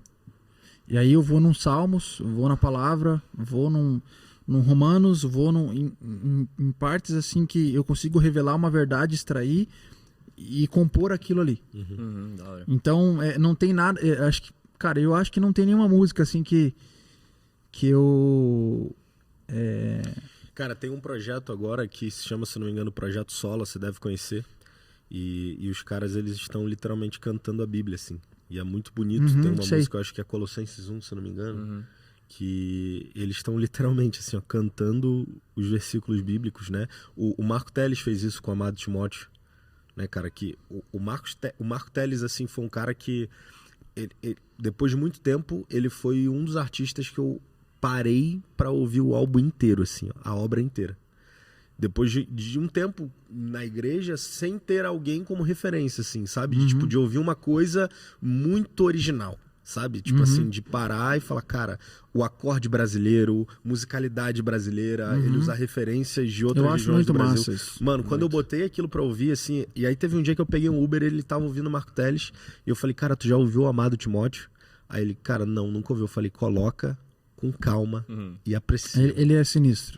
Mano, Amado Timóteo é uma das coisas mais bonitas que eu já fiz, assim, que eu já vi, né? Que eu já ouvi, assim. Não, é muito bom. É muito ele bom. constrói uma história, assim, daí... Nossa. É muito legal. É muito massa. lindo. Mas, assim, tem algumas... Uma delas que eu escrevi, que é A Deus Nunca Falha. A gente cantou aqui, inclusive a gente fez a primeira vez ela no aniversário de 10 anos da Igreja do Cinema, né? Que é uma música que, como eu falo, né? Eu pego um tema e construo uma história começo, meio e fim, né? Boa. Então, ali comecei falando sobre... Eu gosto muito de fazer músicas que engrandecem Deus, que engrandecem o nome de Jesus, que a gente está realmente levantando um louvor. Sim. Literalmente levantando um louvor, né? E aí, ali fala também bastante sobre o Ebenezer, né? Que era a nossa frase era o nosso momento vivendo aqui na igreja, né? Até aqui o Senhor nos ajudou. Né? A gente passou por todas essas coisas e estamos aqui completando 10 anos. E aí eu fui lá no texto de Ebenezer e eu encaixei isso dentro da música, dentro do que a gente estava vivendo aqui. Muito bom. E aí coloquei, né? Que é o perfeito sacrifício de um cordeiro sem pecado, que era a situação acontecendo, derrotou os gigantes através desse sacrifício, só que isso aqui falando sobre Jesus também, não só sobre a situação. Ali também já revelava Jesus, né? Sim. Né? E ao som de trovões os derrotou e até aqui nos ajudou o Senhor, Ebenezer. E aqui está o Ebenezer, que é na transição para o refrão. Então vamos encerrar esse podcast com o Léo solando isso aí? O que você acha? Acho maravilhoso. A capelona mesmo assim? A capelona, vamos? Eu acho Bora? maravilhoso. Tá bom. Se quiser uma palma, eu bato palma. É o que tem. Tem O pra Cal, hoje já. o Cal levou o violão dele, né? Que você falou. Então, o Cal tá aí? Tá ali, ó. Chegou já. O Cal Não, levou o violão dele. O Cal levou o violão dele embora. Tava quase... como é que fala quando você usa... Hã? Ele pediu emprestado o violão. Usa o capião. Tava quase uso capião já. Praticamente uso capião. Falei, cara, quando você quiser, você pede aí. Eu vou usando aqui. Cara, essa música é linda, velho. Então, pessoal, pra gente finalizar esse podcast, Bom. muito obrigado pra você que chegou até aqui. Mais um Bíblia na Sobremesa. tua audiência faz muita diferença pra gente. Então se inscreve no canal, compartilha esse podcast com aqueles que fizerem sentido nossa história até aqui, a história do Léo. Segue o Léo nas redes sociais, é Léo Oliveira Produtor, não é isso? Isso. Vai estar aí no link da descrição também.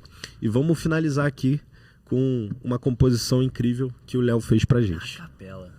Ai, ai, ai. Vamos lá, pessoal. Aí não esquece de comentar de onde é que você tá assistindo a gente, né? Cidade. Ô, vocês me colocam numa situação. Vamos lá, então. Canta só um refrão pra gente, qualquer coisa. Vou cantar, tá, vamos lá. Vestido de glória e majestade, o rei de todo o universo se ajoelhou e lavou meus pés, e isso não posso esquecer. O próprio amor me constrangeu, em humildade se entregou, e toda a terra ele marcou, e isso não posso esquecer. O perfeito sacrifício de um cordeiro sem pecado tornou gigantes em nada, e ao som de trovões os derrotou.